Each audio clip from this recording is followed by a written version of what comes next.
What's going on, BLV? YouTube members, the public out there that's not commenting right now because you have to be a YouTube member to comment live. Ultra, Durcant, Mitch, it's BLV versus Consensus, the hottest underground NFL podcast in the streets. We're here to discuss the AFC Championship, the NFC Championship. Before we get going, though, I must say one thing. My name is Brady 2, Mahomes 0. And for the past week and a half, 2 weeks, I've been listening to podcast after podcast, show after show, because I'm trying to be prepared with information that can empower me to give you good content. So I like other people's shows. I like to listen to them. I like to pick up any stats they throw out there, anything that I can get my hands on. My gritty little fingers. And all I have been met with is the greatest player we've ever seen. The GOAT, this, that, and the other about some guy that Tom Brady didn't beat just once, but twice, and whooped his candy ass in the Super Bowl at 43 years old. Why do I have to listen to podcasts about a guy that has only played for 6 years and has only won 2 Super Bowls and has only won 2 MVPs and has nowhere near the accolades, nowhere near the resume, after I spent 20, I don't even know how many years, cheering for one quarterback, and yet, after 3 Super Bowls, it was the system. After 4 Super Bowls, he wasn't undefeated in the Super Bowl. He was not better than Montana. After 5 Super Bowls, people said, oh, you know, Manning's got better stats. After no one said Bowls, that after the Atlanta Super Bowl. After 6 Super Bowls, it was he could never do it without Belichick. And then 7, where he whooped this guy's little ass, his freaking frog, horrible voice. I mean, I don't even want to listen to this guy. I don't want to look at this guy. And now you got Taylor Swift. You got the refs. Never played a good defense in the playoffs in his life. He's going to get fucked up. I can't wait for Sunday. I can't wait for the Chiefs to lose because I am sick.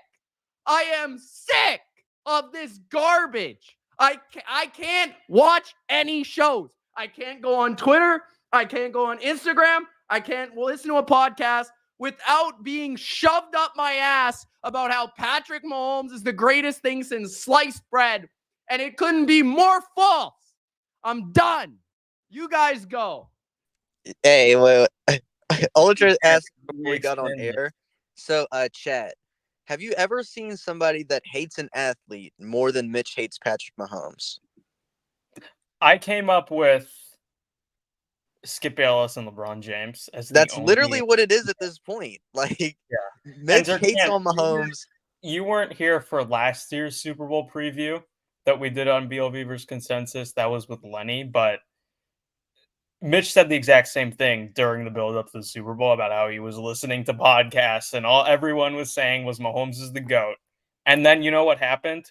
Mahomes had the best Super Bowl performance of his career by far and was perfect in the second half against the Eagles. You know why he won the Super Bowl? Super Bowl performance of his career? Because he's only played in 2 and they both sucked.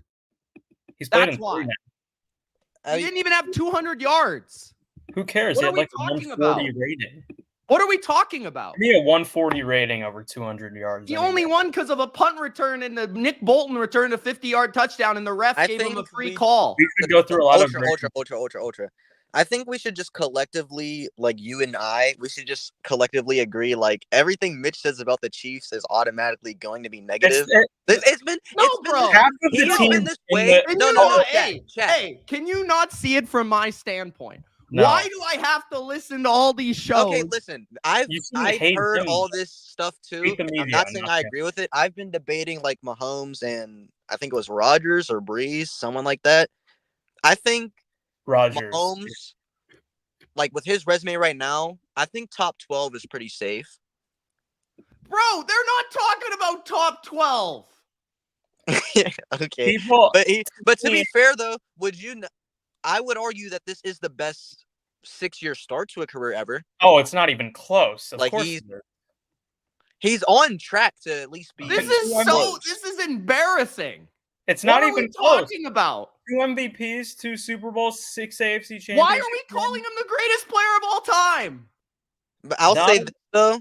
They're saying the thing greatest that they've ever Mahomes- seen, The I think. only like bad loss Mahomes has in the playoffs is the Bengals in the AFC Championship a few years ago. He got his ass kicked in the Super Bowl by 100 points. but no other quarterback wins that Tom game in Brady's his not winning that circumstance. game either. Nobody else is winning that, and he did. Tom Brady quarterback- got pressured the two Mitch, most if pressured you flip games the in quarterback playoff to history the and only result of lost by less than 3 points. He was Because Peyton Manning couldn't put up points in the AFC. The title Rams game. game was the done. second most in And 2021. the Rams fumbled like 4 times. Okay, And to they be lost by fair, 3. to How be many fair- points did they because score? the Rams Wait, didn't but do we remember that Rams game though, right? The Rams were giving them belt the whole game and fumbled like 5 times. Mahomes could have came back. What? Bro, he had no time. And he Brady did try didn't to- have any time. Mahomes. Yeah, no, the Mahomes difference made was some the of the Bucs' greatest offense was passes actually I've ever scoring. seen in my They life weren't in that game. stalling like Denver was, and they weren't fumbling like the Rams were. They were actually scoring points. Oh, I wonder why. Yeah, because they had Mike Evans, Because they have Brady, the greatest Gronk. player of all time.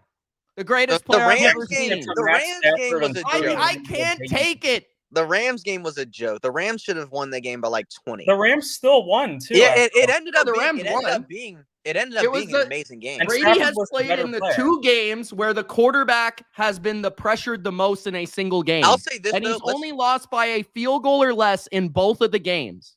Can we say this about Mahomes though? Because I feel like Mahomes last week played a perfect game, Yeah. and we've been seeing him go toe to toe with other. Like, how many other quarterback duels have you seen where he always wins, regardless of whether or not the opposing quarterback plays perfect? Josh Allen played. Josh Allen's Oh. played 2 perfect games He's against played him and 2 lost. perfect games against Jalen Mahomes and Hurts. lost both. Like that has to mean Jalen Hurts, same thing, by the way. that has to mean something. He was right? playing AJ Klein, bro.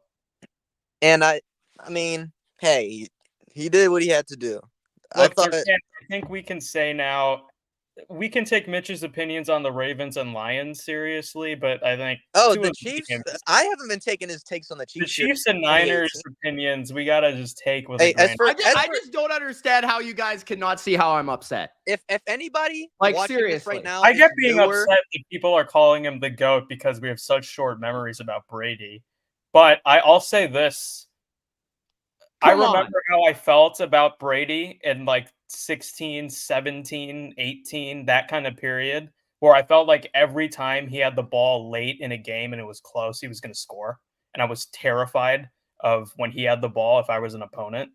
I feel the same way about Patrick Mahomes at this point. And I think the mystique of the Chiefs, especially if they win this week, which we'll get into soon, will just continue to grow if they win this week. Because if they win this Super Bowl in a year that they are not supposed to win, they've not looked like the best team in the NFL at any point this year.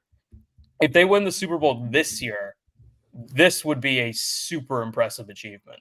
oh yeah, you said it in the Discord. Like, I if think winning Mahomes this wins, week would be the most impressive achievement of the yeah, Mahomes. I agree. And for anyone that's newer that's watching this guy Mitch has been hating on the Chiefs for years and years, like since Mitch thinks the Niners have been the best franchise over the last 5 he years. he does it. I didn't like- say that. He does When it did I every say did. that? When did But I in say the that? offseason, you made a video about how their organization's so great, but you didn't make one about the Chiefs, even though they've I've made accomplished. videos about the Chiefs. Yeah, you made one before the Super Bowl, but I don't hear you like talk about them. I the way made you one like do. last year. The Why? Chiefs But you were a don't, but you team talked that- about how like the 49ers have done everything right, but you didn't make the same about the Chiefs. Do I have to make a video about the Chiefs? I just want you to like compliment them. We once want in- you to give the Chiefs some credit. You've been hating on them for do. 6 years, bro. Chiefs fans are what you were 20 years ago as a Pats fan in like 04, where everyone hates them now. Why would I like them? They have Like, nothing. it just- They have nothing to like. Taylor Swift. Every time I see Mitch talk about the Chiefs in a playoff setting, he's hating. It's He's a always negative. hating. Even the compliments he gives, there's like a but to it. It's Yeah, there's a separate meaning. You are Okay, a so let's get diehard in the Chiefs game. fan. I'll give you my breakdown of the game because it doesn't even matter what I say, apparently. So let's just break it down. This is what's going to happen. The Ravens are an actual good team. The first one the Chiefs have played this playoffs that isn't injured, has a good quarterback, a good defense, and a good coaching staff. The Ravens have been the best team in the AFC all year. I can say that, but because I said it, that doesn't matter. But Ultra will say it, so it matters. They have the best defense in the NFL. They'll be able to run the ball in this game. They will dictate the pace of play on offense. This is a tough offensive challenge for the Chiefs because the Chiefs have a great defense. They have the second best defense in the NFL this year. That's a compliment. But this is a challenge for the Chiefs because if they have one weakness, it's the running game. On top of that, they've got a mobile quarterback. On top of that, the Ravens can replicate what the Bills did successfully. Quick passes, RPOs, screens, run game. And then they've actually got a defense that can rush the quarterback. I don't think we'll be overwhelmed by their run game. One of the best players on the Chiefs is out, Joe Thuney. Joe Thuney is one of the best guards in the NFL and has been for 10 years. He's not going to be playing in this game. What else? I just think the Ravens have been the best team in the AFC for a while. And I think the Chiefs have been overrated now because, and especially going into this game, because there's going to be a lot of people picking them simply because of their past and not because of the matchup, the game, who favors what, that it's in Baltimore, all that stuff, that it's Lamar Jackson, who, by the way, has been a better quarterback than Mahomes this year. Stop me if I'm wrong anywhere when I'm talking. Stop me if I'm wrong. Everyone is only picking the Chiefs because they won the Super Bowl last year and they won the Super Bowl twice before. If you pick the Chiefs, and the Chiefs can win this game, it's a playoff game. It's one game, right? Anything can happen. But to go into this game and suggest that the likelihood the Chiefs are going to win is super strong is I think crazy, because the Ravens have the Ravens. Everyone's going to pick the Chiefs. That's okay. The defense of the Ravens is going to show up. The middle of the field will lock up Kelsey. They got Roquan Smith. They got Kyle Hamilton. They've got the safeties to be able to take care of that old man. Marlon Humphrey will be back. Mark Andrews will be back. I fully expect, and you guys can clown me and troll me all you want if the Chiefs end up winning this game, that the Ravens will win this game. They've been the better team. They are the better team. They're the more complete team. The Chiefs can't just pick apart a beat-up, injured team this week, that like they have the last couple weeks. So give me Lamar Jackson, the MVP, and the Ravens to win, to cover. I think they'll win like 27-17, 24-17, something around there. I don't think the Chiefs are going to be scoring into the high 20s. I don't see this as a shootout. This has been the two best defenses in the NFL. I think this is more of a defensive game, but ultimately I just think the Ravens have more answers on both sides of the ball. That's my breakdown. That's a good breakdown. Durcant, what do we think? Do we think that was hate-filled? It was a good breakdown, but I was just listening to his breakdown like right before we hopped on air, so I pretty much knew everything he was going to say. But he did keep the hate to a minimum. Yeah. Do you want to No, I'm just being honest. How about this, Durcant? I'll take the AFC one first. You can take the NFC one first. All right. So Chiefs at Ravens. I would like to inform Mitch that Ravens are currently a 4-point favorite. They've fluctuated between about 3 and 4 all week, so they are favored.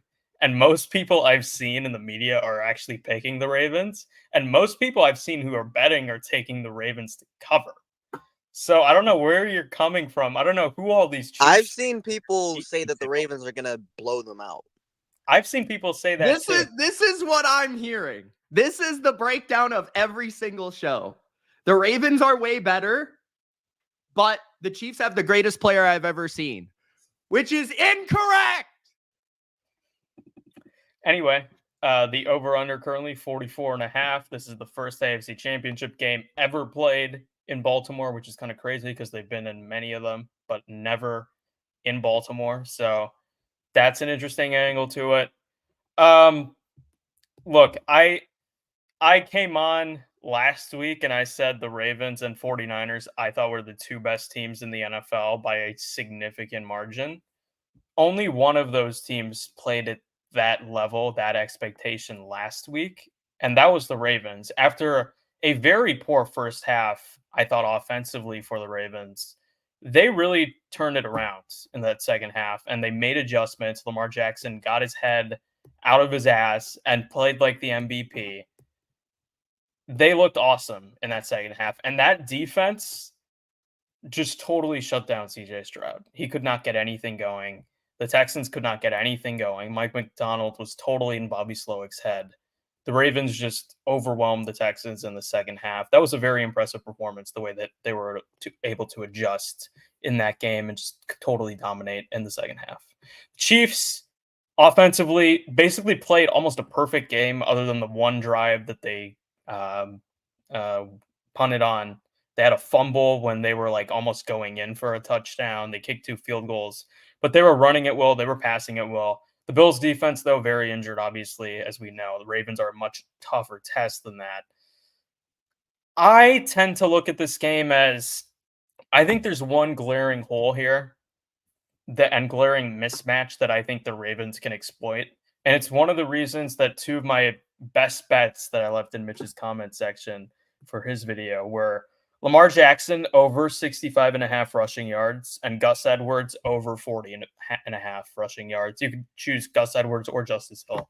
Don't have an issue with that. I think one of them is going to have a pretty decent game, as is Lamar Jackson. The Chiefs defense has given up more rushing touchdowns than any defense to quarterbacks since 2019. The Chiefs, in general, as a run defense this year, have not been very good. They're currently 28th in EPA per rush. The Ravens are 3rd in EPA per rush offensively. The Ravens are going to be able to run the ball, I think, very effectively in this game. And I think that'll allow them to control pace of play, control the tempo of this game. I think their offensive line is actually going to win more matchups than they lose against the Chiefs' defensive line in the run game. And I think that'll allow Monken and Lamar to employ their RPOs and the passes that they're able to easily create. Lamar Jackson, I think, has done a much better job at taking the checkdowns and just being a more patient player this year than he has been in years past. Even though I felt like Greg Roman Lamar was more fun 2 or 3 years ago because he would just run around. That's something Ben Solak said on his podcast. But I think this Lamar is the best we've ever seen. Durcant's been saying that all year. He's just got so much better as a passer. It's kind of crazy. I do think the Chiefs have corner edges in terms of I do think they can man up on the Ravens and have some success. But I do think the horizontal passing game of the Ravens can have some success. And I think the ground game with both the quarterbacks and the running backs can have success in this game. And I think that'll allow the Ravens to not go off offensively, but I think they'll have a lot of long, sustained drives that end up resulting in touchdowns. And I think that'll be a little bit demoralizing for the Chiefs because if you look at that Buffalo game, Buffalo did that very well too. The problem with Buffalo is they could not stop the Chiefs at all. So even though Buffalo was going on long, sustained drives where they were gashing the Chiefs on the ground, their defense was in such a weak state and they were just so overmatched that it didn't even matter at the end. The Ravens defense is way better. The Ravens have the best defense in the NFL. They have the best defensive coordinator in the NFL, Mike McDonald. They have the best linebacker in the NFL, Roquan Smith. They have arguably the best secondary linebacker in the NFL in Patrick Queen. Marlon Humphrey's back for this game. He'll be there for Rashee Rice. I don't see him having a huge game. I think this is a terrible matchup for Kelsey. Ravens are 5th in defensive DVOA against the middle of the field. I don't think that Kelsey's going to be able to rule that area. They're very good against tight ends generally. And even the Ravens run defense, which we kind of identified as a bit of a weakness earlier in the season, has gotten better as of late. They're now up to 13th in EPA per rush. I just think the Ravens in general, look, I think the Chiefs are going to score and it's going to frustrate Mitch, but Patrick Mahomes in his career, really the only game that he's had issues actually scoring points was that Tampa game. I think he's put up 20, at least 20 in every other game of his playoff career. So I'm expecting the Chiefs to score into the high teens, low 20s in this game. And I think the key for the Chiefs is to keep the Ravens in that area, and it's to slow down the Ravens on early downs. I just don't think that's very realistic. I think the Chiefs' run defense has struggled on early downs all year, and I think the Ravens have been very good on those in the run game all year. And I think that's a huge mismatch. I ultimately, I look at it, I think the Ravens are a slightly better team defensively and offensively on third and fourth down. This is like the one team in the NFL that the Chiefs go up against, and I don't think they have a clear coaching advantage on, just because John Harbaugh is an excellent coach, and then Mike McDonald and Todd Monken are both Assistant Coach of the Year finalists. I think the Ravens are pretty clearly either the first or second. These are the two best coach teams in the NFL, in my opinion. And so, look, I agree. I think the Ravens have been the best team in the AFC all year. I think the Ravens are the best team in the NFL.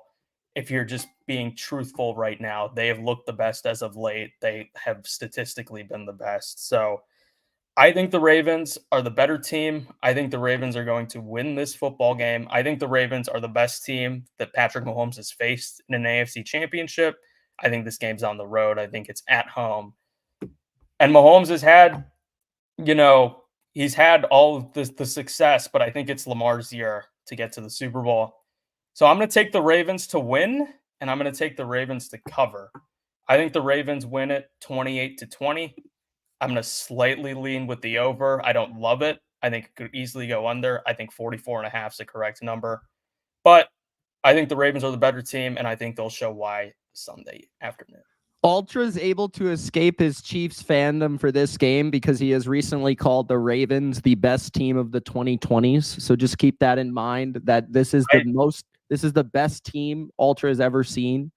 So just keep that in mind. I think this Ravens team is excellent, Mitch. Excellent. Do you disagree with me that they're probably the best team Mahomes has faced in an AFC Championship? They haven't won the Super Bowl, so I can't say that all of a sudden. I don't know if I'm willing to say they're better than the Patriots in 2018, because the Patriots won the Super Bowl. If we're honest about that Patriots team, though, that was a really sweet championship because it never really felt like during the actual season that they were the best team in the NFL. Yeah, but they beat everybody they had to beat to win it. They did. But I think we can say that about the Ravens. It's hard for me to say that before the Ravens have actually done it. That makes sense. I think they will. So I think the Ravens win. I think the Ravens cover. Now, the one thing I want to say about the Chiefs is if they want to win this game, I think they need to get, and I think this is a matter of fact for anyone that faces the Ravens if they end up going to the Super Bowl, you need to get a lead. I think that's one thing we haven't seen the Ravens play in the circumstances of, can the Chiefs get up 10-0 in this game? Rams game a little bit. Because especially if you're against a good defense, which the Chiefs, I would say, have a good defense. The Niners, I would say, have a good defense. This would not really be the case with Detroit. But if you're able to get a lead, I think it forces them into an area of offense and defense that is not their strength. Defensively, they're the best defense in football, but if you can maintain balance, it takes them out of all their creative stuff and their ability to confuse and send pressures and exotic looks. And that's the best way to maintain ability to move the ball throughout the game. On the other side, we know that their weakness would be drop back passing game. They're not able to rely on their run game, but their play action, or maybe some of the more gimmicky things that they do. I feel like that is the area that you want to be able to attack them as well. So if you're able to get a quick lead, that's the way that Kansas City would be able to win this game. And seeing as how I think Baltimore will make the Super Bowl, that's how whichever team advances from the NFC is going to have to play them in the Super Bowl, assuming that it will be very even. I feel like if the Ravens get a lead on pretty much anybody in this league, especially if it's significant, they're going to win against anybody. Considering you said Kansas City and San Francisco would be the two. Both of those teams, their weaknesses are their run defenses, at least from a statistical perspective.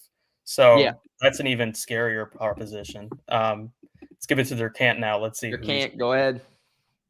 Man, so I was just looking into the scenery of this game to see how it might differ from Buffalo, because I feel like a lot of people going to this game that are picking Kansas City are going in with a mindset that Kansas City just beat a really good team, and I don't think that's the case at all.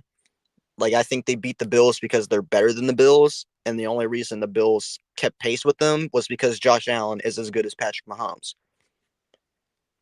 In Baltimore, they got Michael Phelps, T-Pain performing at half. They got Ray Lewis and Ed Reed showing up. The bank is going to be insane in this game. This is probably the most hyped up game in Baltimore in I don't know how long. Like, this is... Which one's funnier? The fact that T-Pain is performing or the fact that Michael Phelps is there? I don't know. Probably T-Pain, because he's like older than Usher in music years. With Ray Lewis being there, do you guys not expect Roquan and Patrick Queen to just have the best games of their career? Yeah, I think like the environment, it's going to be hard to play, even for Mahomes. I know I said last week being in Buffalo doesn't mean shit, but this is any team is going to have a hard time going to this stadium. This is the most hyped game that this city has had in years. In Kansas City, I'm looking at their injury report, they're a little beat up. Nadi is out again, which they already can't stop the run. And last week that was huge. But there are a few, Mike Edwards looks like he's going to play, which actually might be big because you two brought up how Josh Allen ran all over the Chiefs, how they didn't really have an answer for his legs in particular. He was actually supposed to be the spy on Josh Allen in that game, but he got taken out early. And after that, they just didn't really have the personnel to do anything about that. Let's see. It looks like Willie Gay is questionable. We know Joe Tooney's out. That's their biggest loss. And Pacheco is also hurt.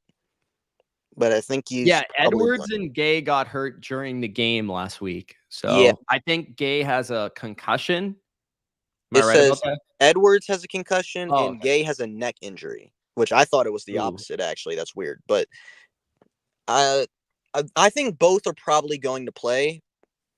And I think Edwards is a really big... I think these are two big additions to stopping Lamar from running the ball, because I felt like last week Baltimore ran the ball really well, but a lot of that had to do with Lamar. And we both brought up how Lamar's improved. I've been saying it all year. But I think the biggest part about Lamar's game that has improved is his patience. This is really an eye test thing. But in the Houston game, and I've seen it against like the Niners and just in every big game against the Dolphins, Lamar Jackson just knows how to buy extra time. And because you can't really rush him the same way you can rush really anybody, you always have to kind of set the edge. You have to keep containing, because if you don't, he can run like a running back. Like, he's literally a running back when he's in the open field. And because of that, I feel like he's learned how to take advantage of how teams are forced to game plan him from a pass rush standpoint. And he kind of just slowly backpedals and just keeps surveying the field and trying to find an open guy. I thought the Texans' coverage in the first half was actually really good. And I thought that was the main reason. Along with the blitzing. Yeah, I think that was kind of the main reason that they were able to stifle the Ravens as well as they did. I thought their secondary played really well. But as we both acknowledged, Baltimore, elite coaching staff. I think they have the best coaching staff in the league. Mick McDonald, whatever his name is, Todd Monken, phenomenal. It's McDonald. It's MACDONALD. I saw you Mac Jones. So this was what I was kind of thinking before I get into the personnel. I want to look at this from a coaching standpoint, because last week I tried to get cute. I tried to get hot takey. I tried to pick the Texans in the upset. And in the first half, I was actually feeling pretty good about it. I thought the Texans were looking great. But hey, that's what the Chiefs are going to do, though, right? They're going to blitz. And they have to, right? Yeah, but I feel like I kind of didn't give the Ravens coaching staff the credit that they deserved. And Ultra, if you can, just read out the list of Mike McDonald victims this year. The Texans are also not even like, okay, let's be fair. Like, that was very good coaching by the Ravens to make adjustments. But let's be fair, D'Amico Ryans completely outcoached them in the first half. Like, the Ravens are a way more talented team than the Texans. Like, it's not comparable. Yeah. Okay, here's the list of victims from Mike McDonald. Bobby Slowick, 2 times, vanquished. Shane Steichen, vanquished. Who else? Brian Callahan, twice, vanquished. Kevin Stefanski, vanquished. Mike McDaniel, vanquished. Sean McVay, kind of vanquished. He scored 31 points. Kyle Shanahan, vanquished. Brock Purdy, vanquished. So this guy isn't just, what's up, Big Al? This guy isn't just out coaching fucking whoever, Sean McDermott. This guy is the Olympic team for offensive geniuses. Yes, this guy is going one-on-one against the best offensive minds that the league has had to offer for the past 5 years. Just forget this year. And he is winning every time. So I think a big reason why the Chiefs were able to move the ball as well as they were on the Bills was because Sean McDermott is an asshat and Andy Reid just owns him. It's like every time they play in the playoffs, Andy Reid just destroys him. And Buffalo's defense was also very hurt. And Buffalo just isn't that good. Baltimore is, right? And I think Joe Thuney being out, Matabuke, however you say his name, that's going to give him the opportunity to kind of tee off here and get pressure in Mahomes. Okay, so I have recently learned, I think it's Matabike. Matabike. I've said Matabuke for like 4 years. Yes, that's probably why I'm saying it. Yeah. BK. Yeah. So I think the best part about the Chiefs offense, other than Patrick Mahomes from a personnel standpoint, has been their interior offensive line. I think the interior of their offensive line is maybe the best in football. And with Joe Thuney being out, he's an all-pro caliber guard. That can be a significant hit both in the run game with Pacheco being hurt as well. And in the pass game, getting pressure in Mahomes' face. And Kansas City's receivers played well last week, but I still have concerns about how they've been liabilities all year. And this is another thing. This isn't just like how good or bad they are, but their receivers just have a tendency to like try to lose them games and just like make game-breaking horrible plays. Like Kadarius Toney has become a meme for that. And Mecole Hardman tried to lose them the game last week. And if you give Baltimore that opportunity and you don't put them away like they failed to do the Bills, you're probably going to lose. I don't see Kelsey having this monster game. I know he has like the best receiving playoff stats ever, but Baltimore is great in the middle of the field. As you guys said, they've got the best safety core. They've got the best linebacking core. They have matchups for Kelsey everywhere. And with Marlon Humphrey being back, especially, they can guard Rashee Rice, and that's the only receiver on Kansas City you really have to worry about. And even last week without Marlon Humphrey, I thought they did great on Nico Collins, and that's kind of a similar situation, a team that just has one real receiver. So I think Kansas City is going to struggle to score. I'm not going to say they're going to get stifled completely because they have Mahomes, they have Andy Reid. They're going to get their points. They're going to find ways to scheme things up. But from a personnel standpoint, the Ravens are better than the Chiefs. The Ravens defense is much better than the Chiefs' offense. And McDonald is getting to about as close as you can get to Andy Reid on the defensive side of the ball. He's been that good. And Kansas City's defense, I think you do have a point about the blitzes. D'Amico Ryans blitzed the Ravens a lot, and it was very effective for a while. And while Baltimore was able to adjust to that, Kansas City has better players in the back end than Houston does. Kansas City has the best man-to-man corners in football. And yeah, you've been saying that all year. Plan for longer. And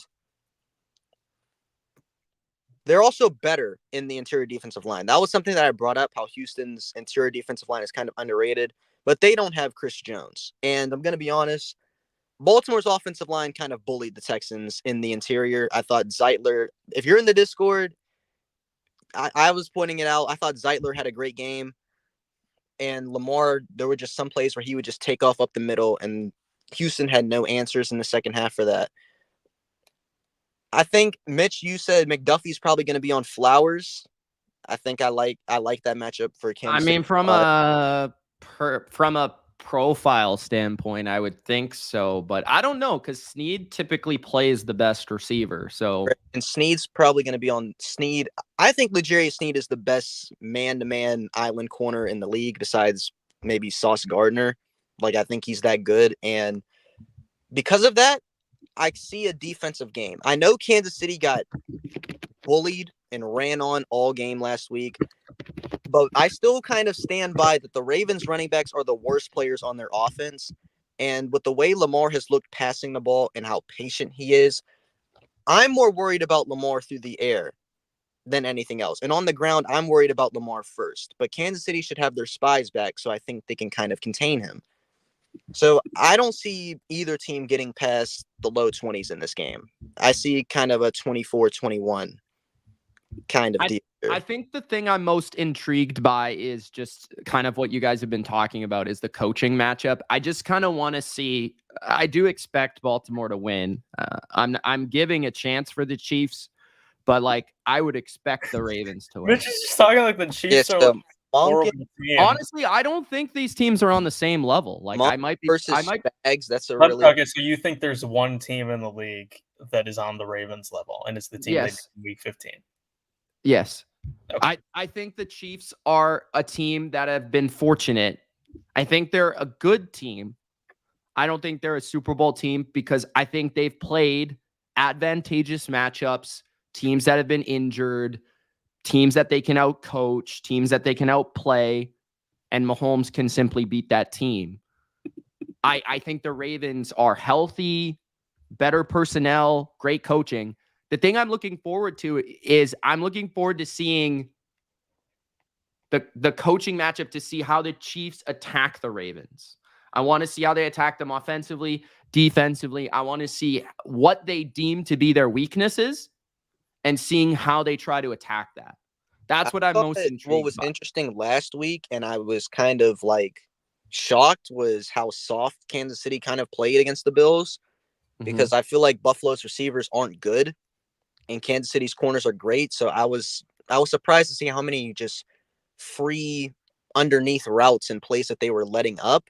And I think that's kind of the big issue with Baltimore's offense against Kansas City's defense is I don't think Kansas City can really force Baltimore into any third and longs, into any I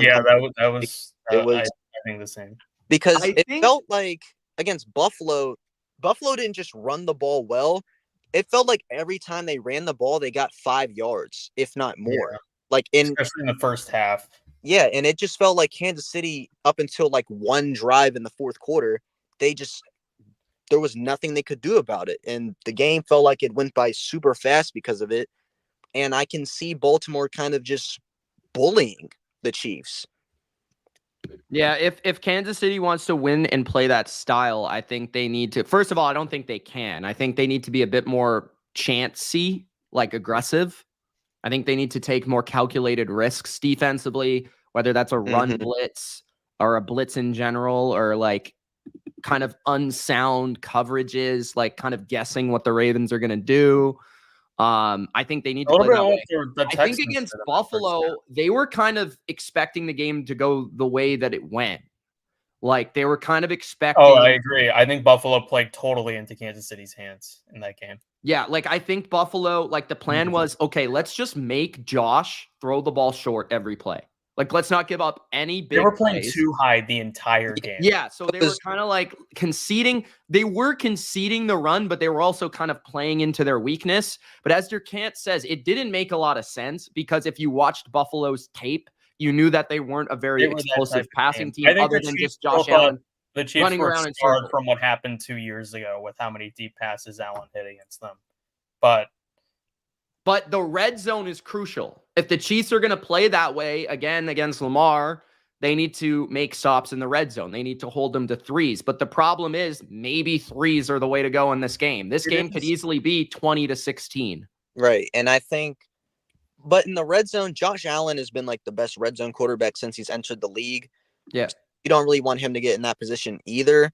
I just feel like Spags probably just overestimated how good Buffalo's receiving core was and just didn't play the right game plan.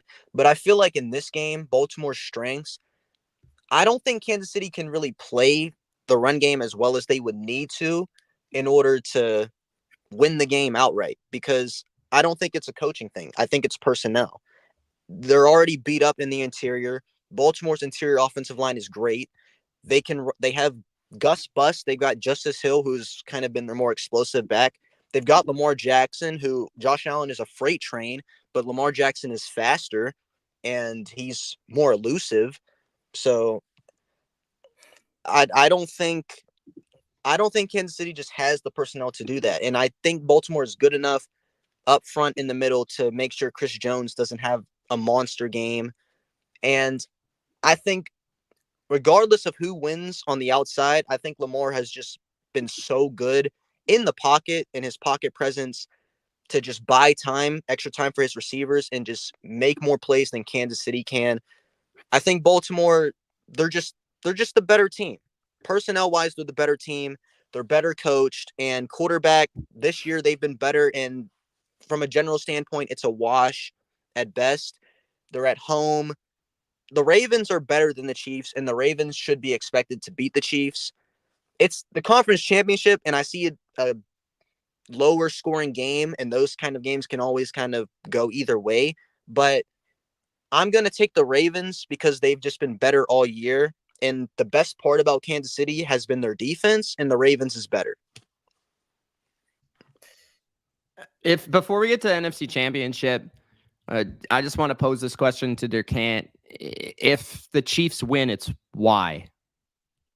If the Chiefs win, I think this will be the first kind of time we see McDonald lose in a matchup from a coaching standpoint. I think it's because Reed just cooks up a nice game plan. I think it's Kansas City's the loss of Tooney doesn't really hurt Kansas City as much as we expect, and Pacheco can kind of run the ball better than we thought. I was just going to say, nobody has brought up the Chiefs running the ball. Right, and that is one thing we've always kind of been like, well, statistically, maybe you can run it on the Ravens. We haven't really seen it, but. Yeah, and maybe they do that. Maybe the Chiefs, maybe the pressure, they see kind of what Houston, I think it has and they more just expand on that. And Kansas City realizes, hey, our corners are better than the receivers, and instead of allowing Lamar to have as much time as he needs, they actually try to get him in the backfield, and they force his receivers to beat them, which they force their weapons to beat them. Forget just receivers. I feel like the Ravens' skilled position players are kind of mid. They're not great. They're deep, and they have a lot of depth, but they don't really have anybody that stands out.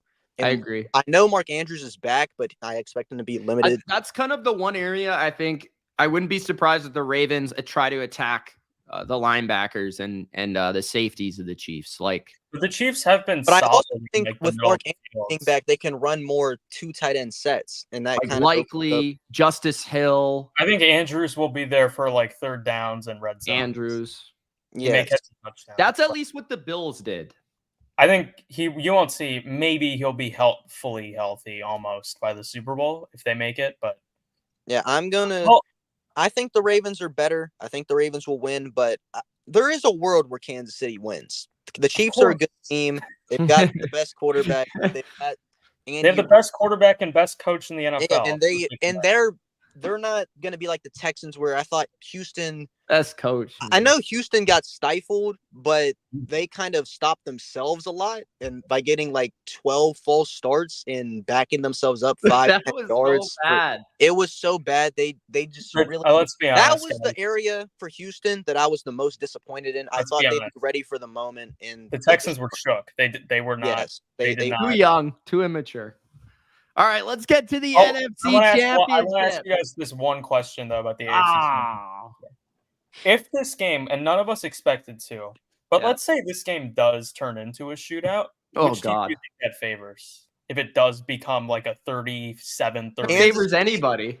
I think it favors Kansas City because of Mahomes. That's it. If it's a shootout, it means Man, I Mahomes actually don't know. if it's a shootout, it means Mahomes and Reed are on their game and they're not going to be stopped. And I think the Chiefs corners will eventually get a stop. That's the thing, like which defense is going to make the big play. I think I actually think it would be the Ravens, weirdly, and it's because of how that Rams win. If you think about it, the Chiefs have really not been in a shootout all year. Well, the Bills game, they were scoring very quickly. Yeah, It I guess the wasn't Bills really game. wasn't really You're right. The Bills out, game though. was kind of a shootout, but I'm talking from like neither team even scored 30 in that game. It was a really low possession game. Yeah, because the Bills kept running the ball. Like The last time they really played a shootout was the Super Bowl last time. Also, free Josh Allen. Like this guy, he threw an 80-yard laser like effortly to Stephon Diggs, and it went through his hands. Great. hey, Stephon Diggs went to the Pro Bowl. And you got and I was just watching. I watched First Take. I think it was the next day, and I see all these. It was Shannon Sharp and Stephen A. and Ryan Clark talking about how Josh Allen choked because he didn't throw to Stephon Diggs on a drag route. Shakir, I think it was about to be wide open, and Stephon Diggs was dog shit the whole game. Like, free Josh Allen, bro. Yeah. Free Josh Allen. Durcant says the first thing the positive about Josh Allen all year, and he's eliminated. I like from the Josh playoffs. Allen. You know what? I can't even say anything because Josh Allen blew me away in that game. He played pretty much perfect. Yeah, that's true. Durcant did say the Chiefs were going to kill the Bills, so that is. And Mitch picked the Bills to win. The Chiefs were better than the Bills, but Josh Allen is as good as Mahomes, and he was able to keep them in it as long as he Although could. I did say, and you guys can go back and watch, I did pick the Bills, but I did say the Chiefs are better than the Bills. I did say that. I will say this, though, even though the Chiefs probably win regardless, I did say that. That was such a sad No, game, it's just bro. that just makes you seem like you hate the Chiefs even more. Yeah, I'm not gonna lie. No, I just thought it was kind of like the I think the Bills Chiefs better, but I'm still gonna pick against them. time, sort of. Like I thought it was like their moment. Sean, you trusted Sean McTerrorist to get I think this is the Ravens moment. Maybe. Do we want to get to the NFC Championship? Yes. Yeah. All right. We've got the Detroit Lions biting kneecaps against the team that apparently everybody hates. Everybody hates Brock Purdy, the actual underdog here. Jared Goff was a first overall pick. Brock Purdy was the last pick in the NFL draft. He's actually an underdog. Actually, a real story. And apparently everyone wants to kill Brock Purdy because he had 3 bad quarters in the rain against the second best team in the NFC. Cry me a river. All right. Now, I'm going to keep this simple. I broke down the game 5 different times. I don't know how many times I need to freaking predict, especially a Niners game. You guys already know who I'm picking. I'm picking the Niners. First of all, propaganda. I need it. All right. We need it in the Super Bowl. If the Niners lose this game, you're done. If the Niners lose. If the Niners lose this game, I'm done. Because the Discord chat has been on my ass. You got to jump off that, Durcant. That was 3 months ago. Dude, they are not letting that go. Okay. For real, though, I do think the Niners will win. I do think the Niners should win. If they make the Super Bowl, I think it could be a 50-50 game if it's against the Ravens. The Niners are the better team. The Niners have the pressure. The Niners are at home. Both teams have good rosters, but they have the more complete roster. They have the more famous coach and the better coach. And to me, this has been kind of like what they've been leading up to with this group of players. They've been to the NFC Championship 3 straight years, 2021, 2022, 2023. And I think the biggest reason they will win this game is because they want to win this game. Because last year, Brock Purdy got eliminated from the NFC Championship on the 3rd play of the game, and they never even had a chance to win that game. Now they've wanted this all year. Lots better. The NFC Championship in their building against anybody. Deebo Samuel's healthy, fully active in practice. He has no injury designation. He's ready to rip CJ apart, okay? He's going to run him over. This offense has been the best in the NFL all year by a wide margin. They are going to be able to light the skies in San Francisco. No rain, no slippery football, no Brock Purdy dropping back and wiping his hand on his side of his towel or his butt or whatever he was doing. Purdy is going to have 300 plus yards, 3 touchdowns, ripping Cam Sutton and Vildor apart. Brandon Ayuk is a top receiver in the NFL that nobody really talks about. He's going to have a huge game. Christian McCaffrey might have been the MVP of the NFL this year, despite what Ultra says. He is going to be able to do his thing no matter what, and they'll give him matchups in the middle of the field against those linebackers. George Kittle is a dog, and I just don't see how the Lions get that many stops. And I know we said this last week. I did not anticipate the rain. And even with the rain, the Niners scored 50% of their drives they scored. So I believe that the Niners will come out. They're going to get the script how they want it. It's not going to be last week. Last week, they had their kind of big moment. They had rust. They came out of the bye. They hadn't played a competitive game in weeks. And Purdy had to deal with the rain, which we know he's catastrophically bad in. Now they've got the rust off. They're ready to roll. I think they're actually going to have a big performance here. And I think specifically you're going to see the defense rise to the occasion. Ultra's going to talk about how the Lions are going to pick them apart and go for 30. I don't think that's going to happen. Even against the hottest offense in football, the second best DVOA offense in the NFL since week 10, the Green Bay Packers, they only scored 21 points. Jordan Love did not have 200 yards, and he had 2 picks. And I understand it was in the rain. But I think that the Niners pass rush will win up front because the Lions are a bit beat up. Ragnow's beat up. Jonah Jackson will not play. Eric Armstead, expect him to have a big day in this one. I think that the run game, Gibbs might have some success, but I don't think it's going to be overwhelming. We saw last week, I think a lot of people are making a lot out of, Aaron Jones's 153-yard run that he had where Logan Ryan missed the tackle. I think otherwise they were decent in the run game, 3.2 yards per carry, but nothing overwhelming for the rest of the day. So I really feel like this is just, and this Niners defense knows how to play Jared Goff. They know that if you get pressure on him, that you're going to rattle him, especially outdoors on the road. I think the Niners are going to win this one and win this comfortably. I'm not going to say it's going to be a blowout. I'm not going to say they're going to manhandle them, but I will say that they should win this game, in my mind, by about 10 points. I think this is like, and on top of that, they played the Bucks and the Rams, who both outgained them. And neither of those teams were even considered to be anything before the season started. Nobody expected the Bucks or Rams to be in those positions. So I think the Niners win. We've been predicting this all year, projecting this all year. I think if you're going with the Lions here, you're just going with your heart and you're going with just something different. The Niners have not played their best ball as of late, but I think they will on Sunday. All right, Durcant, you go. I'll go last. Yeah, so I think that there are narratives with both games that these two teams have played in the divisional round that are wrong.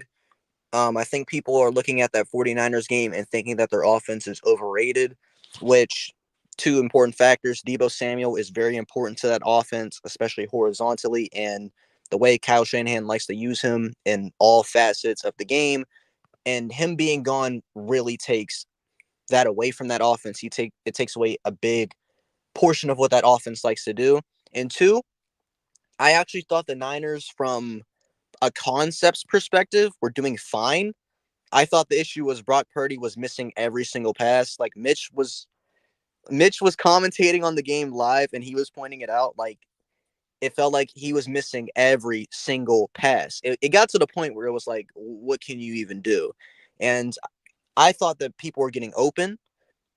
I thought that the routes were there. I thought Christian McCaffrey had himself a great game, and I think that's something that Kyle needs to consider in the Super Bowl, is giving him the ball 25 to 30 times. He just doesn't seem to want to do it, but he won't in this game because Detroit is good against the run. But I thought the Niners offense played well. I thought it was just Brock Purdy sucked. And I don't see that happening in this game because Detroit's defense has really been a one-trick pony all playoffs.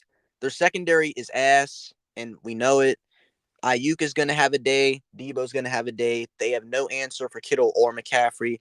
None of the big four of the Niners they have any real answer for in the passing game. And I think the issue for the Lions that nobody seems to really be talking about is how Puka Nacua had 180 yards and Mike Evans had 150 yards. Both teams that they played in the playoffs, both of their number one receivers went off. Detroit was just great in the red zone, and that's kind of where that's where they managed to stop these teams. But they've been outgained in both of those games.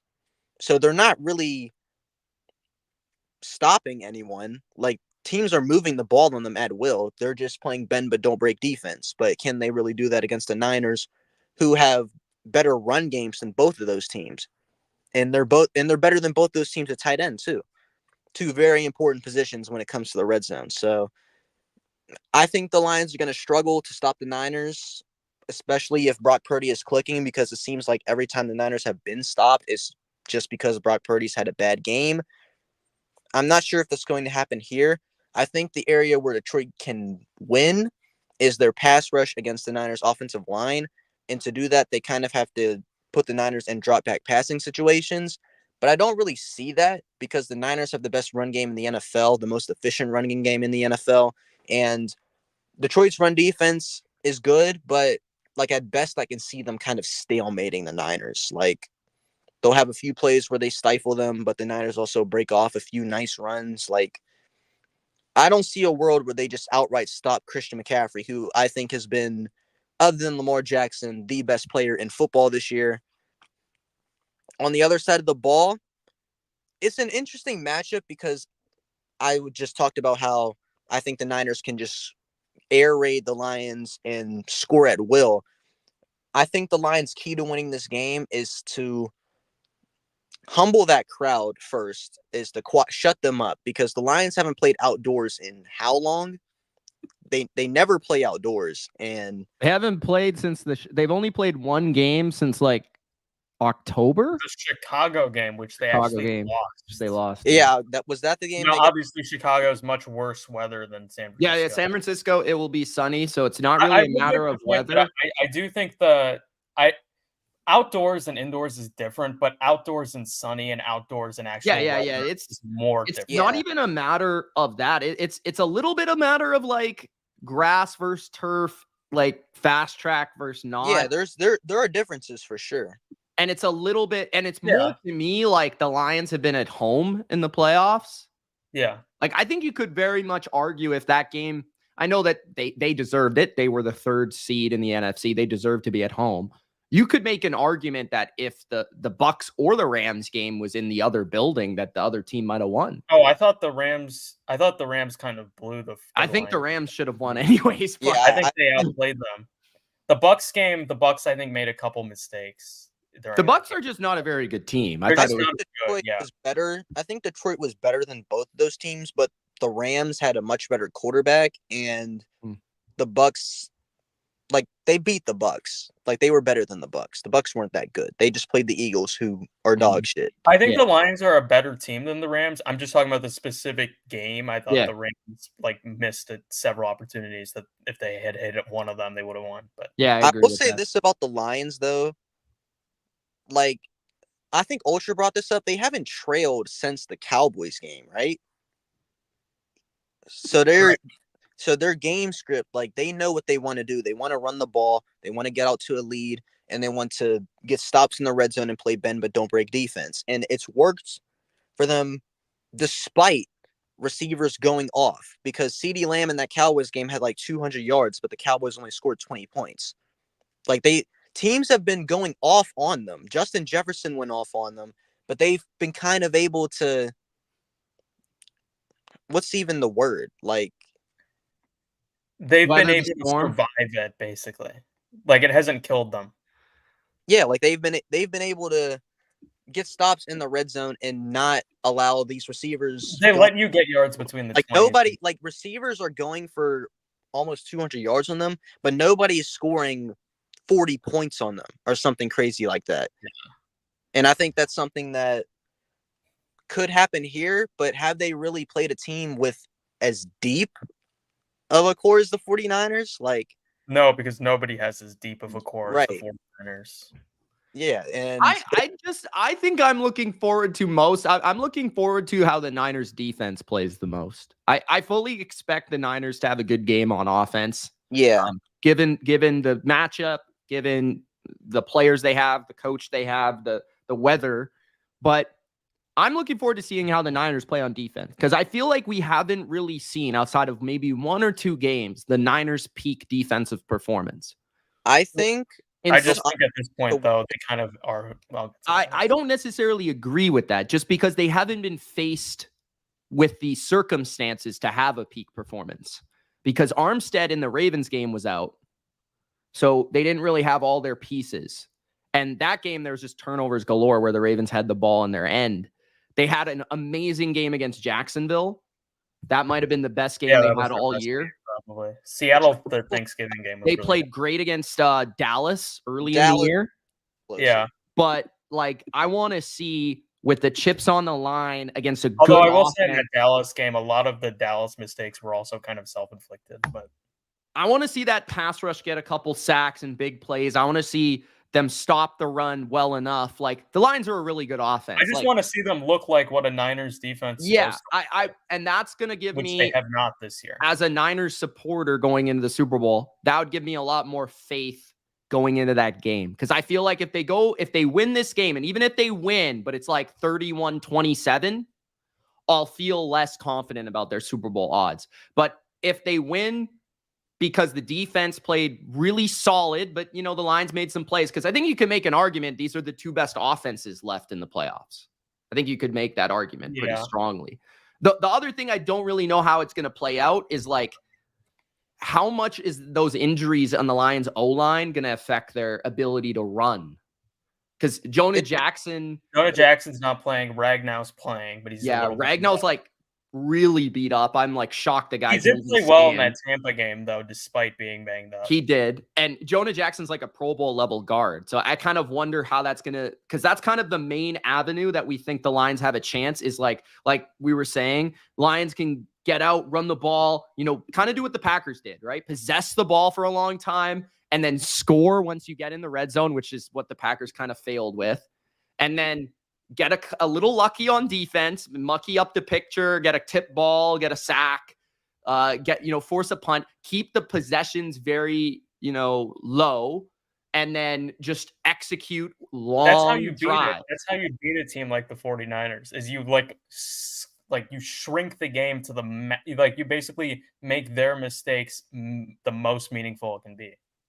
Because I feel like, and even the Niners, if the Niners go on to go to the Super Bowl, I almost feel like the Niners, the way they play, especially on offense, where they have that ability to be explosive. Play in a Super Bowl more than they are to play in a mucky rain game, actually. Oh, for sure. They even lost to Justin Fields and the Bears, the worst team in the NFL in the rain last year.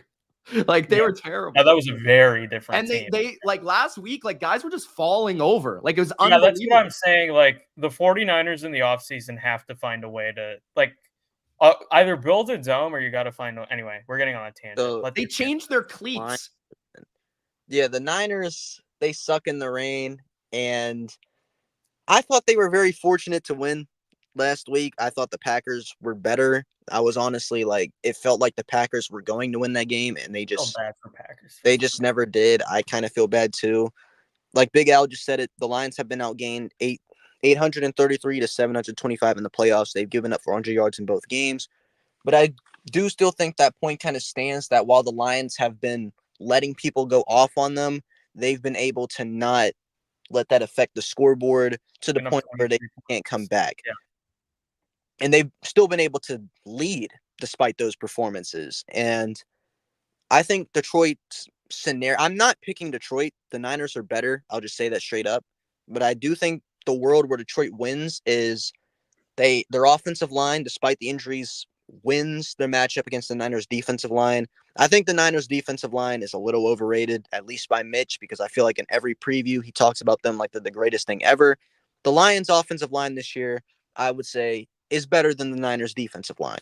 And they can protect Jared Goff. keep him comfortable. That's when Jared Goff is at his best. And I think they can especially get a push. The Niners are a bit soft. They struggle to set the edge. And I think Jahmyr Gibbs needs like 20 carries in this game. He is the best running back on the Lions. I think just from a talent perspective, he's one of the best in the league. And with his explosiveness out of the backfield, that can kind of be where if Detroit needs, let's say, a 2nd and 7 or something like that, and to stay out of a 3rd and long, he can make up those lost yards. And I think Detroit, they just need to spam Amon-Ra St. Brown and move him around as much as possible, because while the Niners do have some good corners, I don't think they have anybody that really has the quickness to keep up with Amon-Ra St. Brown one-on-one. And they need to try to avoid Laporta and on those linebackers as much as they can, because if Jared Goff is pressured and he's looking for a safety blanket, the Niners are going to be all over that, and you might throw a pick. And that's when you lose the game.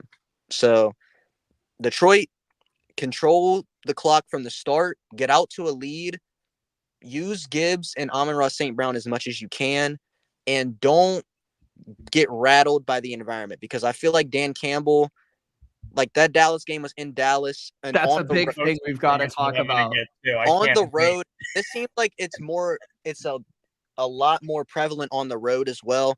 Dan Campbell just has a tendency to become over emotional, paranoid. I don't know what, but he's crying the whole game, bro. I haven't been tuned into a ton of BLV streams this year during games. I'm going to be tuned into. I've never seen a guy like it in my life. The man literally looks like he's crying every moment of every game. I just want to see Mitch rooting against Dan Campbell going for a 4th and 7. I can't wait for the first drive of the game when the ball is at the Lions' 48-yard line. It's 4th and 7, and Nick Bosa sacks Jared Goff, and we're going to be like, well, game over. No, but the flip side is when it's 4th and 5 from their own 42 and they complete a 24-yard pass to Amon-Ra St. Brown, you're going to throw a I'm going to be like fucking flipping out if that happens. I think maturity is a big advantage the Niners have in this one. And the Lions being on the road, that kind of eliminates the comfort that they might have that could reduce that disadvantage. So one thing, though, is what makes the spread tricky is I feel like the Lions are going to be the much more aggressive team in this game, as they typically are with every team. And that could be either good or it could be really bad. There's a chance, guys, that the 7-point spread doesn't actually reflect a 7-point game. It reflects either like a 17-point Niner win or a 4-point Lions win.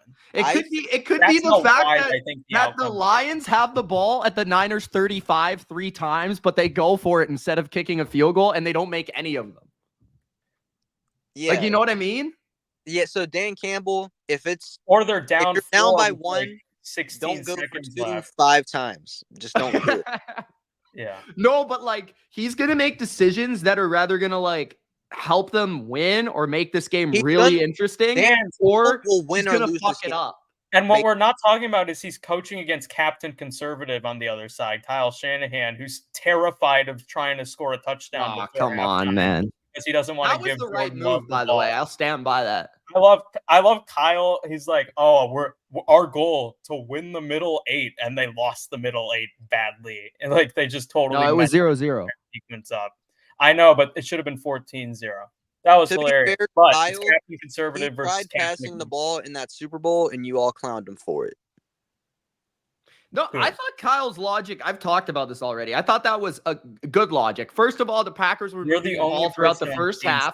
You didn't want to let them get the ball. The Niners had 2 back-to-back possessions. They had a shot play set up to Ayuk, which they just missed on. And then basically they had a field goal opportunity that got blocked. They could have went up 3 there. And then they get the ball after half. They could have got it a 10 within that period of time if they played it right. They just didn't execute it right. If we look back on that, and they scored both of those opportunities, they've messed this part up of the game. If they would have scored Ultra a field goal and then a touchdown, you would be talking about this totally differently. I know, but they didn't.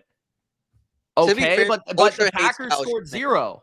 We know this. But Durcant, you literally agreed with me during the game, and now you're like, I don't know. You made that up. You have no proof of that.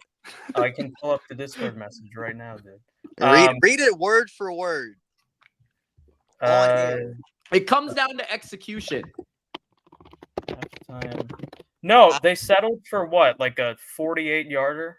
Yeah, and it got blocked. And then they got the ball after half, but it was and they didn't do anything with it. raining at the time. You know that Durcant was just bitching about Purdy. I was mad because Brock Purdy chummed it up the whole game, and everybody was You guys Bro, were the only everyone people I've I could seen talk has to. criticized this, and you guys are out here defending. Yeah, Kyle Shanahan is the most loved. I'm sorry, he's the most loved coach I've ever seen for not actually winning a Super Bowl. You guys talk about him like he's some 6-time champion. Forget about Mahomes for a second. Mahomes has 2 rings, 2 MVPs, 2 Super Bowl Coaching's MVPs. a lot different from I playing could retire quarterback. and be a Hall of Famer. Kyle be fair- Shanahan's given more love on the channel than Mahomes for accomplishing 10 times less. I'm sorry.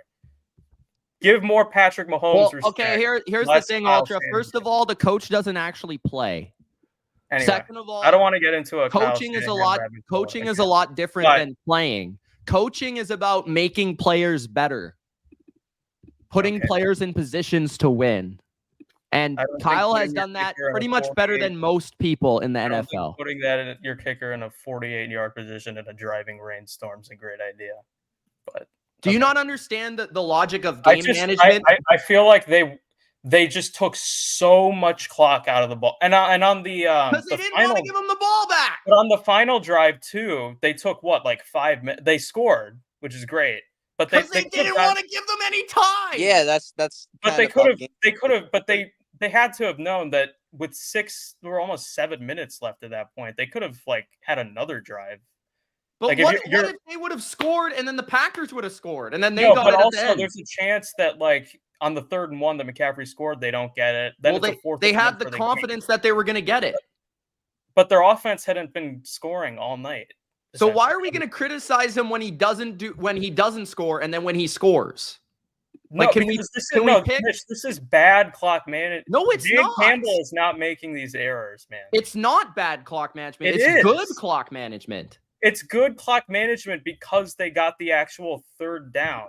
But they relied on that one drive to score. They could have had another drive. Well, They took 5 minutes. but and you're 11 seconds. extending the game for the Packers to win it. You're giving the Packers a chance to win the game. No? What do you- Like you're giving- Belichick would have done the yes, same but, thing. Like, the kicker had just missed. That became a defensive game by the end. Like Belichick would have done the exact same thing with Tom Brady. Belichick would have absolutely tried to go for 7 before the half. They Anyway. did try to go for 7. Mitch, they had 2nd and 5 from the Green Bay 46 with 1:19 left. And then They tried pass plays down the field. They weren't open. They ran the and it ball was straight up raining. the middle after that. It was They raining. took 35 seconds off the clock. They run up the tried to middle get for two- points before the half, Okay. not allow the Packers to get the ball, We're then get fine. the ball after half and Whatever. We control the clearly middle just- portion of the game. Extremely disagree on this segment of whatever. Because I think that everyone that's talking about this has no idea. They're just they don't Oh, yeah. have any idea. Okay. Most coaches, whether you ask Bill Everybody is Parcells, You're Bill right. Belichick, all these coaches, they would say the same thing. Yep, Kyle Shanahan he's flawless. No holes. No, he's not flawless, but in that instance, he's right. If you get Literally the ball after everyone half, you want to get except you points is saying he's wrong. huh?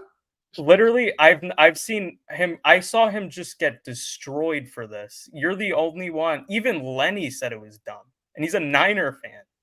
I've just seen Belichick do it so many times. Like You've seen Shanahan's Belichick just get thinking the ball same with, thing. like, 3 minutes left before a half and not try to score. They tried to score a field They goal. took 35 seconds. Okay. And even Kyle said after the game, they tried to score a touchdown. It's just they didn't connect on an IU crossing route. He even said that after the game. They tried. Okay. And then he perfectly explained his logic after the game, and I people don't still like don't. You're just going off what people on Twitter say.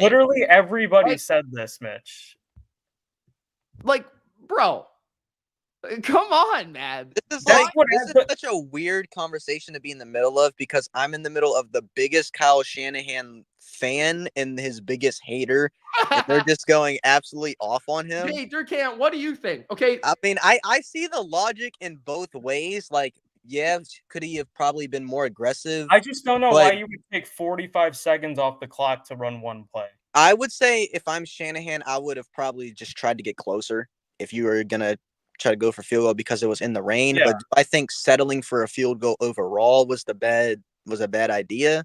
Probably not. The circumstances still favored you to lead coming out of halftime, and you don't want to give the Packers offense, who was playing well in that first half, the ball back, in my opinion.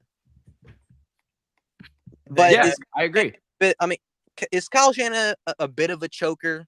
Sure, but is he also one of the best coaches in the league, if not the best? Three or four best coaches in the NFL by any. If you ask to any respectable. But it feels like you don't talk about like Sean McVay has had some really bad games. I killed McVay after the Lions. But you never killed him. I said he botched the clock management because he left them with one timeout. Andy Reid botched red zone play calling. Mahomes, what was Andy Reid known for in the playoffs? Terrible clock management. I get yes, and Andy Reid still has terrible clock management, but he has a quarterback that can bail him out. Okay, but it feels like, but I think the difference, you just put it perfectly. He has a quarterback who can bail him. It just seems like the difference, and so did McVay with Stafford. But Brock Purdy in that game just was not good enough to bail Kyle out of any missed coaching opportunity. But I felt like Kyle Shanahan was putting. I feel like we're getting into a rabbit hole that I don't want to go off of. But I feel like if your quarterback's struggling, well, because you just ripped Kyle because for no reason for losing a Super Bowl with Jimmy Garoppolo. I never mentioned the Super Bowl. You basically said he chokes. I think that Kyle put his team in position to win. I thought he was scheming guys open. I thought LaFleur was the better coach in the game. Well, I thought the Packers had guys wide open. If anyone choked, it was LaFleur. How? He was leading in the game and he lost. That's okay. So then every coach who loses then is no, but I'm just saying, like, the one coach put the team in position to win. You can't really say that Kyle choked if he did coach up a game-winning drive. I'm not even saying Kyle. I didn't even say Kyle choked this game. I'm saying he mismanaged the end of the half situation, which I think he did. Which is debatable. I never said he choked this game. How can you choke a game you win? It makes. I just feel like we've gotten to the point where, like, the fans know Mitch is the ultimate Kyle Shanahan stan. Forget fan. But I feel like Ultra has gotten so sick of hearing his name over the past. Because I'm sick of Kyle Shanahan being treated like a deity. Meanwhile, Patrick Mahomes is treated like he's never accomplished anything. Do you even understand my Patrick Mahomes hatred? Yes, because he's being compared to Tom Brady, and you don't think it's and fair. It's not deserved. Anyway, I don't know how we got into this. Kyle Shanahan to anyone on that level. I do think it's weird, though, that everybody all of a sudden just despises the 49ers. Yeah. I don't know where it came from. They despise Brock Purdy. This is why I defend. Wait. Let me just point this out, bro. Because I know that there are people in that Discord chat that are going to be on their phones trying to clown me every time Brock Purdy misses a pass Sunday. And they're going to talk about, you were wrong. Brock Purdy sucks, blah, blah, blah. You know what? Said he sucked. This is why he sucked in that game, yes. But I have been defending him longer than anyone else. But then you just admitted you were wrong after the game. I didn't admit I was wrong, bro. I just said he had a bad game. I said he had You're the one who said he was tier 3. You said he was closer to Dak than Stroud, not Dak. He is. I think he was closer to Baker. Brock Purdy is a good quarterback. He's not elite, but he's fine. You can win a Super Bowl with Brock Purdy. You said he was closer to Geno Smith than who was it? Stafford? He's close. Well, I don't know. Geno, I don't know. I just don't understand. This is a side. Brock Purdy's like the 12th best quarterback in the NFL. Why do people in the United States of America hate the underdog all of a sudden? Because why? Because he's been giving all of their teams belt to ass. It started off with the Eagles fans who were mad because Jalen Hurts was supposed to be the MVP midseason, and Brock Purdy went in his field and kicked his ass and took the lead, and their team became a disaster after that. And because the Cowboys fans also got blown out by the Niners, and it turned out Dak Prescott was a fraud the whole time. And those are like the two most prominent fan bases in the NFC. And they're always on social media. So all of the fans, they just gang up on Brock Purdy now because Brock Purdy had a great year. Brock Purdy had an excellent season, for sure. I hate Brock Purdy haters. I've been defending him all year. Haters just don't make sense. So I'm rooting for this is like, you. Bro, Brock Purdy seems like one of the nicest people in the NFL. He's a great guy. He's having a great year. He was the last pick of the draft. Why the hell does everyone hate him? This is Kevin Durcant as of January 21st, 12:05 p.m. Bro, I'm not going to lie. Brock Purdy actually sucks. I'm done. Dude, I love him, but holy shit, every time they lose, it's because of him, dude. Durcant that was an overreaction because he almost destroyed my reputation. Here's the thing, though. Ben, I understand why men would hate Garoppolo because the guy is like fucking too handsome. Like it's just like ridiculous. Like, bro, stop. Okay, but he's like Purdy, he's just like a small town kid. Wears fucking. He's the underdog. Everything about him says underdog. Even the name Brock Purdy. That's just a generic, auto-generated name. And people hate Italians. Let's be fair. But let's be honest too. His not you necessarily, but his stands have gone too far with like. Okay, you can say that I went too far when I said he was better than Dak. Not even you, because you've always had him as like the 9th or 10th best quarterback in the league, which is fine to me.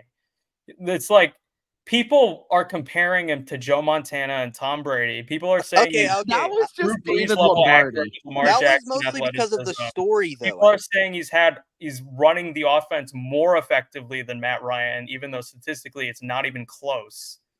And then they want to say, oh, but you're not allowed to criticize him. He's not actually an elite player. My experience, you can't have it both ways, in my opinion. Ultra, in my experience as a Brock Purdy stan who, like, every day I was defending this guy when the hate was just becoming too much. I think most people just don't like the idea of Brock Purdy winning an MVP award because of the way he looks, the way he plays, and the fact that he have a good team. That's in my experience. That's what people don't like the most. I think if Brock Purdy was drafted first overall, nobody would have any problem about him winning the Super Bowl or the MVP. Yep. But that's for a reason, right? He was drafted last pick of the draft for a reason. But maybe people were incorrect. Tom Brady was drafted 199th overall. Potentially, but that's a very rare. Russell Wilson, Dak Prescott, Joe Montana, Brady, Dak. Those are like, there's a reason. Roger Staubach. There's a reason we remember this, though. If Brock Purdy turns out, the draft isn't like a complete science here. Come on. Brock Purdy in 5 years will either be trying to start for the Indianapolis Colts or will be a back-to-back MVP. It's like, it's not going to be one or the other. It's not going to be. He's going to be a Super Bowl champion. Brock Purdy is good. Okay, I'm just tired of the hate. He is good, but like, it's just like both sides go too far. It's either like he's horrible and he's totally carried, but there's very few people that actually give him credit. You want me to redo my top Brock Purdy takes? It's polluted the bro. Look, compare Tua to Purdy. How many more Tua fans are there than Tua Purdy? was #1 in Pro Bowl voting. The guy is chum. But the guy sucks. But that's because Tua was like sucks. He has like a whole legion of fans behind them. There's Tua now. Why isn't there a Purdy on? I don't know. That's what I am. And people hate on me for it.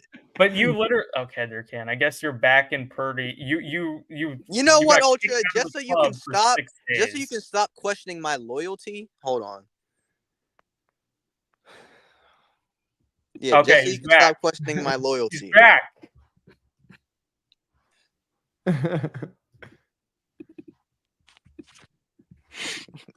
Look at that picture. Anyway, Brock Purdy. You know what? Durcant, I who are like you taking to Lamar, win? but I'm rooting for the Niners now. Fuck everybody else. Who are you taking Go to win Brock the game? Purdy. I just like if the Niners win the Super Bowl, I honestly will just be laughing at so many people that have when Brock Purdy raises that trophy. Like the amount of people that are going to be hating on like literally one of the greatest stories in the NFL is just unbelievable. Like I think the Brock Purdy narrative has just exposed how bad the NFL media is in general. But anyway, Durcant, who are you taking to win? I'm assuming the 49ers. The Niners, Look at Brock his Purdy, picture. 4 touchdowns, 31-23 backdoor, 24 backdoor cover Lions. I think this will be a shootout. I think the 49ers offense will be it's hard to say because I think the passing game is almost such a mismatch that it makes me a little afraid to say it, but I think if the 49ers execute at their normal level, they should put up in the mid 30s. Is that too far to say? Wait, what'd you say? I don't No, know. it depends on the game script though. No, I'm a little wary of saying that because the Bucks and Rams have good passing games and they only scored 23. But I think the difference is one, the 49ers have a better run game than both teams. Two, the 49ers have just in general a better offense. And a better defense. Yes, and a better defense. And three, they're at home. And I think the Lions as a team, we always talk about Goff on the road. I think that defense feeds off the home crowd. They feed off of getting teams into 3rd and long. The pass rush feeds off of that. I think them not being at home in this game is going to hurt them. I don't even necessarily think it's going to be the Niners' home field advantage necessarily being overwhelmingly strong. I think they have a good home field advantage. I don't think it's like elite. But I think the Lions not being at home will affect them. I think the Lions, you could argue the Lions' home field won them, especially the Rams game, but certainly helped them win both games. To be fair, though, Ultra, we both kind of hopped on the Lions train after that Cowboys game, and that was also road. That's true, but then I saw Green Bay go to Dallas and just absolutely wipe them out. So that concerns me a little bit about. Well, that was playoff Dallas. I'll be honest. I'm looking back at Dallas and I'm wondering if everything we've thought about them for the last 3 years has been a lie. But anyways, wow. The 49ers, I think their passing game is going to be unstoppable. I think Ayuk will go for 100 plus. I think Debo being back will be unstoppable. Kittle should have a pretty big game. I do think the Lions are a little bit better against like tight ends and in the middle of the field than you guys think. I don't expect Kittle to like have like a just 100 plus yard performance, but I think he'll have a good game. McCaffrey, I'm expecting to be effective enough for them to be able to run the ball all right. I do think that there will be some drives where the 49ers don't score because, like Durcant said, I do think the Lions can stand up to them in the run game at least sometimes. And then I think the Lions pass rush can then take advantage of some of those drives. But I do think Kyle will come up with a game script that kind of negates the pass rush. And in some ways, it does remind me a little bit of the Rams, the 21 Rams championship game where the Rams had an elite pass rush and an elite run defense, but their back seven was vulnerable. But the Niners really didn't have the personnel to take advantage of it in that game. I think they are equipped to take advantage of a far more vulnerable Lions secondary in this game. And so I think the Lions are going to score in the mid 30s. I'm thinking 34, 35 points in this game. The key, if this game will only be close if the Lions offense is able to go score for score, like Durcant said, if they're able to go on long drives, long possessions, and it's going to have to come through the run game. I've been saying it for, I don't know how many weeks now. This is not a vintage 49ers run defense. I've said it basically all year. They're 25th in EPA per rush. In yards per carry allowed, they're like 14th to 17th range. They're very good in total yards, but a lot of that's because they've been able to get the lead in a lot of games and teams are forced to not run it on them. I will say this, if the 49ers get out to a lead here and they stop the Lions enough on early downs to where they're able to get some pass rush going and Wilkes is a little bit more aggressive, I think the 49ers may be able to blow the Lions out. And I think that's kind of what Mitch foresees to happen. I am a little bit more worried about how the 49ers stop the Lions on early downs. And if that's the case, I'm worried that like Mina Kimes had a stat. The 49ers run defense in terms of third and shorts, they're the worst in the NFL in terms of conversion rate allowed. So like if the Lions are getting into third and twos, third and ones consistently, more often than not, they're going to get them. So that concerns me in terms of the Lions just going on long drives and consistently driving the field and scoring. I don't expect Goff to have a ton of success. I actually think the 49ers pass defense is very good. I think their secondary, other than Ambry Thomas, who, not going to lie, kind of a liability. I don't think he could play as bad as last week. I will say that. I don't think it's yes, possible. but I've been around Lenny enough to know that he's not the greatest of corners. But I just think they match up well with Laporta. I think Amon-Ra can have some success, but I think just in general, like Josh Reynolds, I just don't think the Lions outside of Amon-Ra have like elite enough weapons to consistently challenge the 49ers. One thing I'll say about the Packers is while they don't have anyone as good as Amon-Ra, they have like 6 guys that can play at receiver. They have more vertical ability as well. That's the thing I'm kind of intrigued to see is will the Lions, will they just try to force feed like they usually do the middle of the field, which is where the Niners are strong, or will they try to like on purposely attack the sidelines, which is where you want to go? I mean, you don't really want to be throwing at Charvarius Ward, but let's just say that's where they're going to have to be, is the sidelines or just throw vertically in general down the field. They can't be relying on 15 to 20 yards Laporta in the middle of the field because they've got Fred Warner sitting there waiting. And the Niners kind of just like, and this will be obviously a huge factor, is the Niners are more than most teams. I think they're the 3rd least blitzing team in the NFL. They play people in coverage, right? They have 7 on every play. So they have more players to clog that area of the field up, which is where obviously it's we won't know until we see it. Like, are the Niners able to get pressure? Is Goff having some time to throw?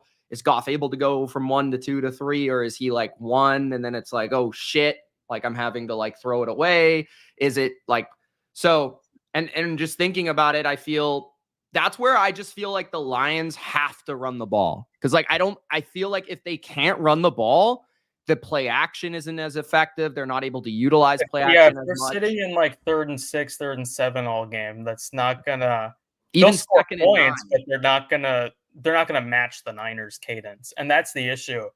The Lions are gonna need 30 plus at the very least to win this game, and it's gonna have to come through the run game. I think the Lions are gonna be able to run the ball effectively to where they are scoring points.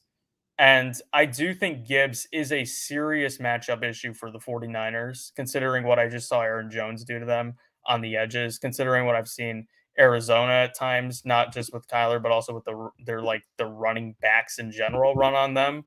I do think you can run on the 49ers, for whatever reason, have just struggled all year to set the edges. It was not just the Green Bay game. This has been a consistent issue. And against Jahmyr Gibbs, that worries me. I think Ben Johnson will give him the ball a lot, whether it's just like maybe as a receiver on the outside or obviously just running to the outside. And I think the Lions in general, I do think their offensive line will hold up solidly. Like I think Durcant does as well. The 49ers as a pass rush, again, like their defensive line on paper looks great. It's not lived up to that in either run defense or pass rush. They're, I think, 17th or 18th in pressure rate right now. They had 40% pressure rate last week against the Packers. But so did Green Bay. Actually had a higher pressure rate against them. So I'm just like, that was a solid performance, but I wasn't wowed by the Niners. Like, I wasn't wowed by it, but I think a lot of it also had to do, and I'm not going to say like quote me on this, but I definitely felt like the Packers were leaving extra people in to protect. That's true. There was a lot of it is like, true okay, the quarterbacks against the Niners do get the ball out very quicker than most teams. and that's why I think the yards are so low. Yeah, but I think that's why their passing defense stats are very good in a lot of ways too, because they force a lot of incompletions. But I do think the Lions are going to be able to move the ball on the ground, and I do think that will lead them to having some success through the air, and then I do think that'll lead to them scoring points. I think the difference in this game, and we already talked about the coaching, I'm not going to talk about it again, but the difference in this game to me, the reason I'm not picking the Lions, the reason why I am picking the 49ers to win this game is kind of weirdly, for as much as we've disagreed in this preview video, it's basically the same reason that's Mitch's. It's the 49ers experience and the fact that the 49ers all year I've felt have been the best team in the NFC.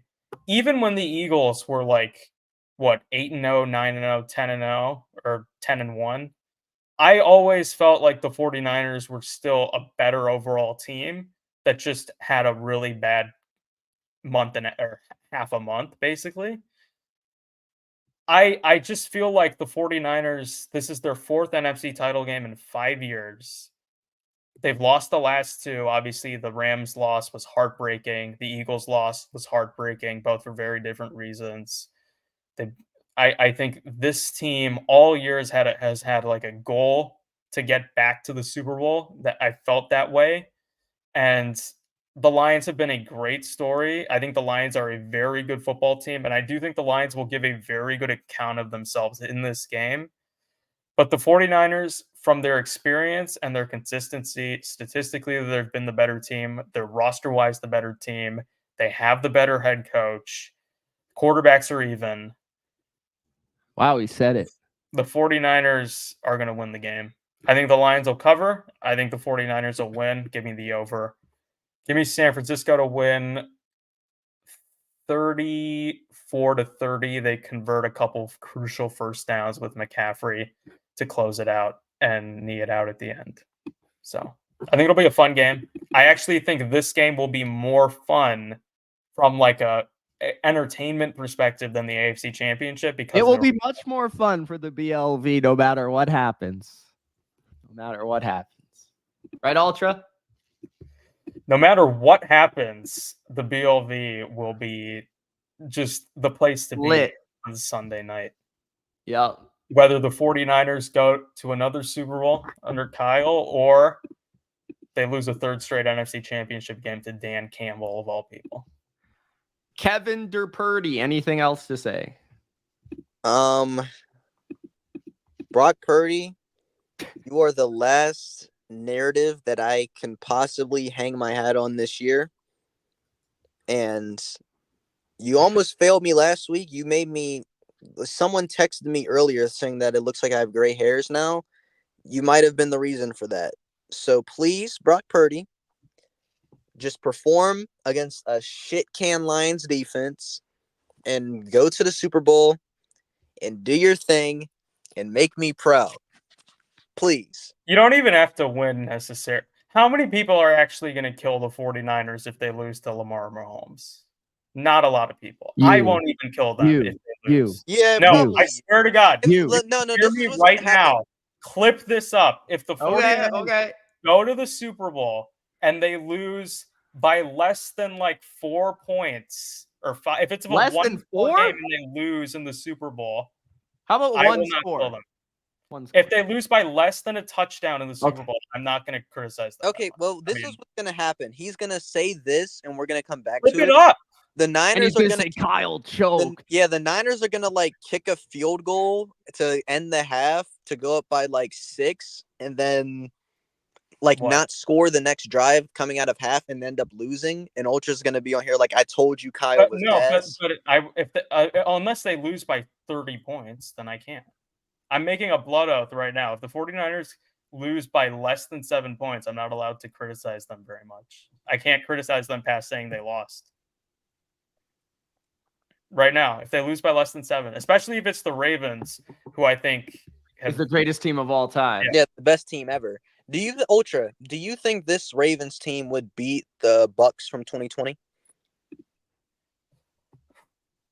I think they've played at a more consistent level than the Bucks. Yeah, I think the Bucks had a I higher think ceiling. this is funny, Durcant, you bring that up because Ultra said the best team of the 2020s. I said peak Bucks 2020 The peak 2020 because they had to Bucks, beat yeah. Rodgers, That's Yeah, I the was only, Breeze, the 2020 Bucks during that's that the only playoff team run. that I'll listen to the argument about.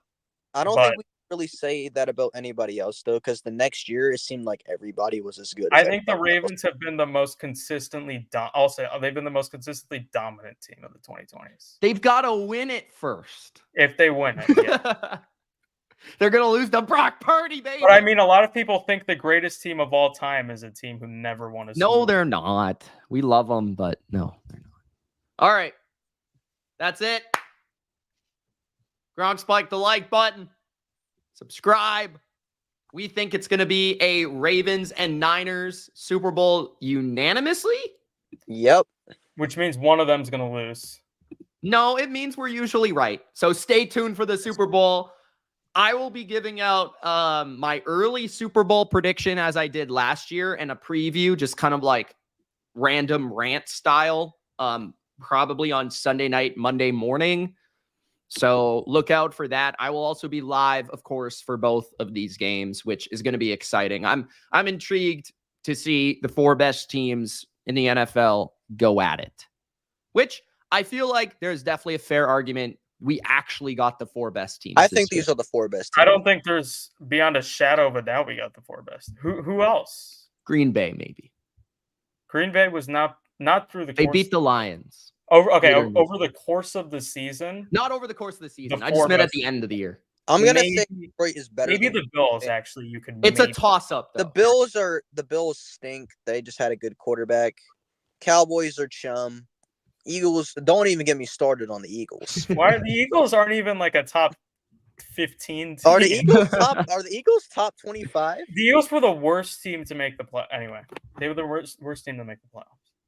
Big Al will be there for the streams, so I hope to see you guys there as well. Apparently, Ultra might be there. So wow, I'll be there for the NFC one. That's a rarity. Yeah, even I just need to see Dan Campbell going for 4th and 6s and Mitch's reactions to it.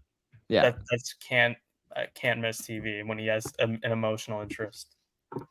All right, that's it. Thank you so much. This was a great episode. Probably the best of the year. Peace, and we'll see you soon.